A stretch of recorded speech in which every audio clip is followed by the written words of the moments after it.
menopauzė yra viena diena moters gyvenime, kai 12 mėnesių ar 1 metus nebūna mėnesinių.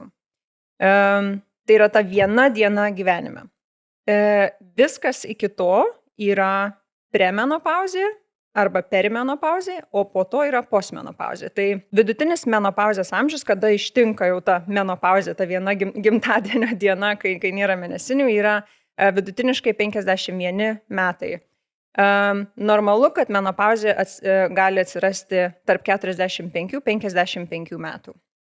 Perimenopauzė tai yra pereinamasis laikotarpis nuo normalaus reguliaraus ciklo, tai premenopauzės iki menopauzės. Tai perimenopauzė pereinamasis laikotarpis ir jis gali būti 70 metų prieš menopauzę, prieš tą vieną dieną.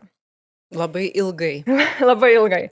Tai įsivaizduokit, jeigu normalus menopauzės laikotarpis tarp 45-55 ir perimenopauzė prasideda 70 metų prieš, tai gali prasidėti net 35 metų ir tai nėra tik tai vidutinio to amžiaus kažkokia situacija. Tai gali prasidėti ir 30-uosiuose metuose. Postmenopauzė tai yra visas likęs gyvenimas po tos jau menopauzės, po tos vienos dienos.